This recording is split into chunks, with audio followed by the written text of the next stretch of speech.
E aí, gente boa, tudo bom com vocês? Vamos falar hoje sobre a ceifa e a vindima de Apocalipse capítulo 14. Bom, mas antes eu quero estar incentivando a você a ser um colaborador do canal. A partir de R$ 2,99 você pode estar ajudando o canal a crescer, tá?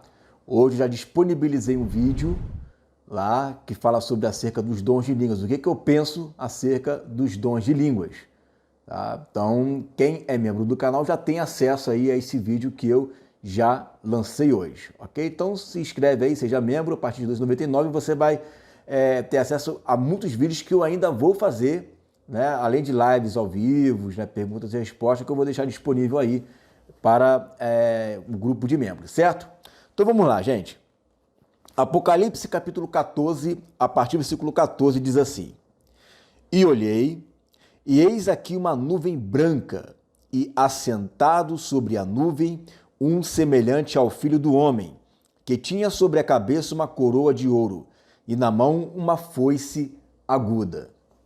Olha que interessante que essa é a primeira vez que você vê uma expressão que fala acerca do Filho do Homem com uma foice aguda na mão.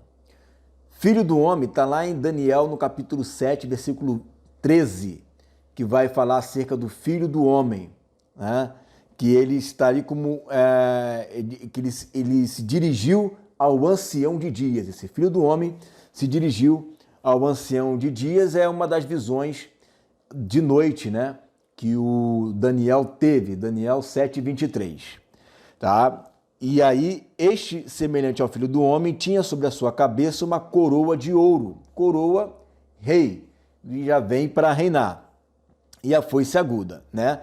Nuvem branca, várias promessas, diz que ele vem entre nuvens, com as nuvens, né? Também símbolo de juízo, correto? Então, símbolo da justiça, nuvem é tudo isso daí. E outro anjo, por que outro anjo? Porque se você for ler os versículos anteriores, você vai ver outro anjo saindo, né? E outro anjo saiu do templo, clamando com grande voz ao que estava assentado sobre a nuvem: Lança a tua foice e cega, e já vinda a hora de cegar, porque já a seara da terra está madura. Então, alguns intérpretes acham que, como ele está recebendo uma ordem, é como se não fosse o Filho do Homem, é como se fosse qualquer outro anjo. Só que não, né? Aqui, na verdade, apesar dele estar falando, né, clamando aqui, solicitando para que venha fazer a colheita, não significa que ele está obedecendo uma ordem, né? Na realidade, lançar a foice aqui, ele está informando, né, a Jesus: olha, agora já está pronto, você já pode vir, já está pronto, está informando a ele, e isso não significa que ele perde a autoridade, que ele está se sujeitando a esse anjo, não tem, a ideia não é essa, né? Ninguém está se sujeitando ao anjo. O anjo está falando: ó, lança tua foice e cega, né? Já chegou a hora, né? Ele está ali para isso, para informar ele que já chegou a hora, e ele vai lá e vai fazer a cega. E aquele que estava sentado sobre a nuvem meteu a sua foice à terra, e a terra foi cegada. Isto aqui nada mais é, né, do que o arrebatamento da igreja. Isto aqui é o arrebatamento da igreja. Se você for ler aqui em Mateus, no capítulo 13, que ele vai explicar a parábola do joio e do trigo, né, ele vai dizer o seguinte: E ele, respondendo, disse-lhe: O que semeia a boa semente é o Filho do Homem. O campo é o mundo. A boa semente são os filhos do reino, e o joio são os filhos do maligno. Então, aqui nessa parábola, ele vai comparar ali o trigo aos filhos de Deus, o joio, né, aos filhos do maligno. Lá em Apocalipse 14, ele vai mudar a nomenclatura, ao invés de dizer que é joio, vai chamar de uva, tá? 39. O inimigo que o semeou é o diabo, e a ceifa é o fim do mundo. Então, o dia da ceifa não é antes da grande tribulação. O dia da ceifa é no fim do mundo, é quando terminar o fim desta era, como Jesus mesmo falou lá em Mateus capítulo 24, quando ele fala que então será pregado esse evangelho do reino a todas as nações, em testemunha a todas as nações, então virá o fim. Então virá o fim do quê? O fim deste mundo, né? O fim desta era, o fim do mundo que jaz no maligno. Então não tem como o arrebatamento, a ceifa ocorrer antes. A ceifa ela vem depois, tá? Senão você vai estar dizendo para mim que o fim do mundo acontece quando Jesus vem antes mesmo da chegada do anticristo, tá? E os ceifeiros são os anjos. Então preste atenção, né? O inimigo que semeou é o diabo e a ceifa é o fim do mundo e os ceifeiros são os anjos. Ah, mas quem ceifa lá não é o filho do homem? Vamos chegar lá. 40. Assim como o joio é colhido e queimado no fogo, assim será na consumação deste mundo, né? Mandará o Filho do Homem os seus anjos, e eles colherão do seu reino tudo que causa escândalo e os que cometem iniquidade. E lançá-los-ão na fornalha de fogo, ali haverá pranto e ranger de dentes. Então os justos resplandecerão como o sol no reino de seu Pai. Quem tem ouvidos para ouvir, que ouça.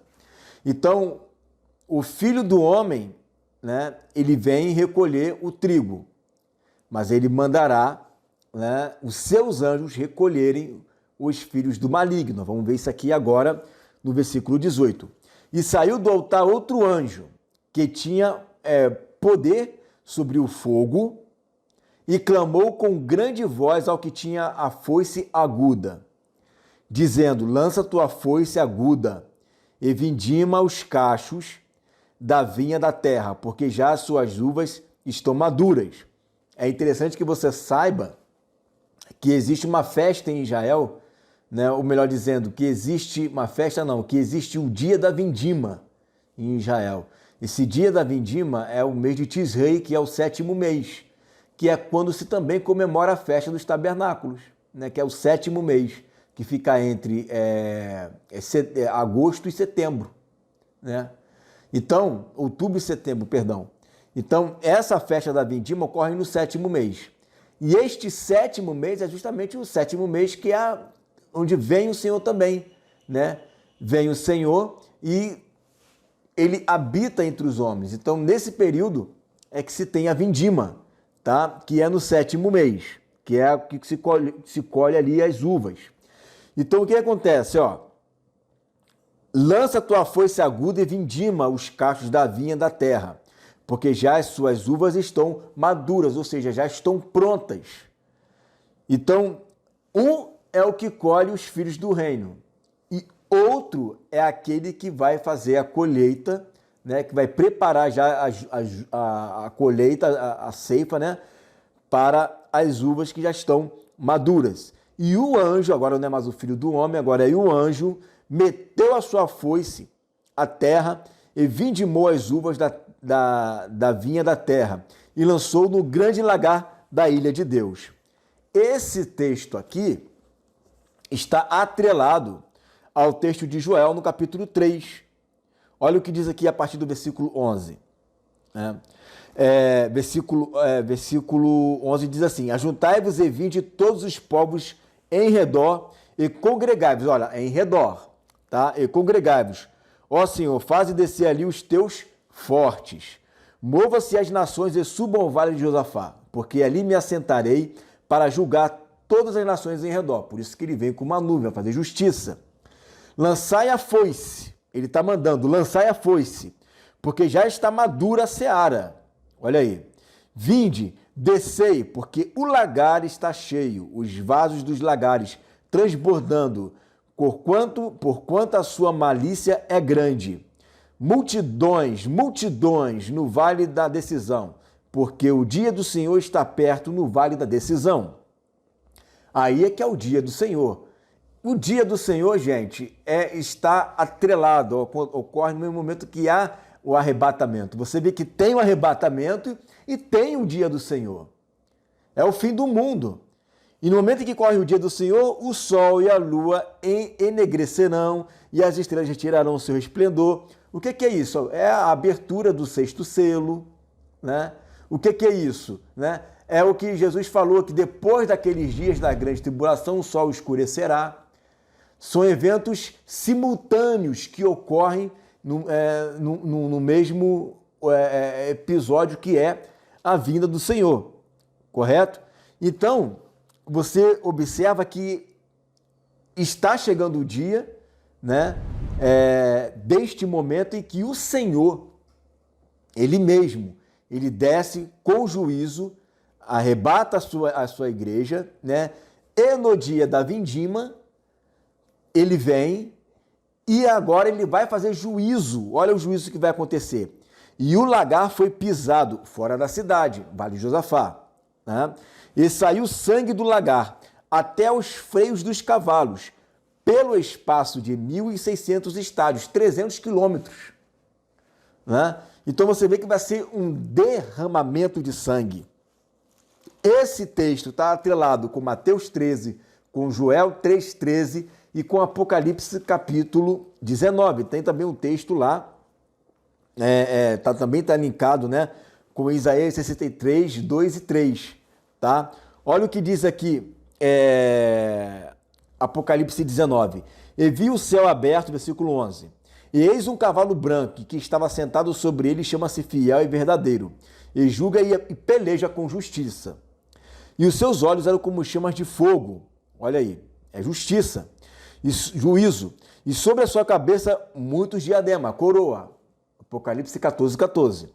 E tinha um nome escrito que ninguém sabia senão ele mesmo. Estava vestido de uma veste salpicada de sangue. Por quê? Porque ele pisou no lagar.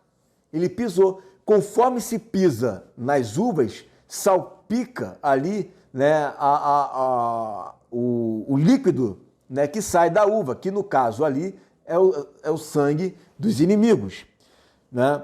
E o nome pelo qual se chama é a palavra de Deus. E seguiam os exércitos que há no céu, em cavalos brancos e vestidos de linho fino, branco e puro, né? A igreja foi arrebatada e foi dada a ela essa autoridade, vestes brancas e tal, e já está seguindo, né, o Senhor. E da sua boca saiu uma aguda espada para ferir com ela as nações. Tem gente que pensa que Jesus é aquele Jesus, né, das fotos, todo calminho, todo tranquilão, com aquele rosto, com aquela forma lânguida de olhar, né, serena, tranquila. Esse Jesus aqui, ele vem para guerrear, vem para trazer juízo. Tem gente que pensa que Jesus é só amor, mas ele também é justiça. A base do seu trono é juízo e justiça, né? Verdade, é justiça, é equidade. E ele a regerá com vara de ferro, e ele mesmo é o que pisa o lagar do vinho do furor e da ira do Deus Todo-Poderoso. É ele mesmo quem pisa. E na veste e na sua coxa tem escrito este nome: Rei dos Reis e Senhor dos Senhores. E vi um anjo que estava no sol e clamou com grande voz, dizendo a todas as aves que voam pelo meio do céu. Então você observa que lá em Mateus capítulo 13, a ordem já está emitida para todos os anjos. Ou seja, quando os anjos emitem a ordem, é porque já veio uma autorização por trás. Os anjos não fazem as coisas porque eles acham que tem que fazer. Já houve uma autorização por detrás disso daqui. E essa autorização é de Deus, tá? Dizendo a todas as aves que voavam pelo meio do céu: vinde e ajuntai-vos à ceia do grande Deus, para que comais as carnes dos reis e a carne dos tribunos, e a carne dos fortes, e a carne dos cavalos e dos que sobre eles se assentam, e a carne de todos os homens livres e servos, pequenos e grandes. Isso aqui é o sacrifício do Senhor, né? Ele juntando ali todas as nações para o dia da peleja. E você imagina que neste momento 300 quilômetros, tá, vão ser de puro sangue. Diz o texto que haverá sangue até os freios dos cavalos, ou seja, praticamente ali 1,5 metro. 300 quilômetros de sangue e 1,5 metro. Mais uma vez, entrando aqui na história, você observa que existe aqui um texto que diz o seguinte, né, de um rabino, ó. Antigos relatos de batalhas urbanas às vezes se referem às ruas inundadas de sangue, resultantes de massacres ocorridos em curto espaço de tempo. Por exemplo, exagerando o massacre em Betar, os rabinos declararam que os rios de sangue fluíam da cidade para o mar distante, fazendo grandes pedras rolarem e afogando cavalos. Semelhantemente, 1 Enoque descreve Deus julgando as pessoas ao permitir que matassem umas às outras até o sangue escorrer pelas ruas, a ponto de os cavalos ficarem atolados no sangue até o peito e os carros de combate serem submersos, né? Então, são relatos de guerra, e você vê ali relatos de guerra onde há banho de sangue, e você vê até Enoque falando também como se fosse uma visão, uma profecia, né? Que está aqui também em Apocalipse capítulo 14, Apocalipse capítulo 19, né? Então realmente vai ser um banho de sangue. Quais são as lições que nós podemos tirar aqui desse vídeo? Primeiro, né, que a ceifa ocorrerá no fim do mundo. O Senhor recolhe os seus, os anjos vão preparar para a ceifa da vindima, né? E aí ocorre então o grande e terrível dia do Senhor. É o dia do Senhor, é o dia de Cristo, é o dia da vingança, é o dia da ira, é o dia do furor, né? É o dia da vindima, né? Onde o próprio Senhor, ele mesmo vai estar pisando ali ao lagar, né? Então é um dia terrível para essas nações, tá? Tem um texto que fala em Ezequiel que haverá 6 meses para se enterrar os mortos. Ou seja, já entramos no reino milenar e o pessoal ainda está enterrando os mortos, né? Durarão 6 meses, Deus vai escolher pessoas para poder enterrar os mortos ali. Então, assim, algo muito trágico que vai ocorrer, tá? E agora a ceifa é o fim do mundo, né? É o fim do mundo. Então não tem como você colocar o arrebatamento antes do fim do mundo, porque Jesus falou que não é, que vai ser no fim do mundo, né? Onde ele vai estar recolhendo ali, né, o seu trigo. Agora as uvas serão pisadas e no momento em que o Senhor Jesus vem pisando, né, você vê 300 quilômetros, né, é toda a Palestina praticamente ali, né, 300 quilômetros, né, de distância de mar de sangue ali, de morte, ele vem sobre os montes mesmo, né, pisando e arrebentando, assim, um massacre total, é dia de justiça, né? Por isso que os santos lá em Apocalipse capítulo 6, que estão debaixo do altar, estão clamando por justiça, né? Para que o Senhor venha sobre as nuvens fazer justiça.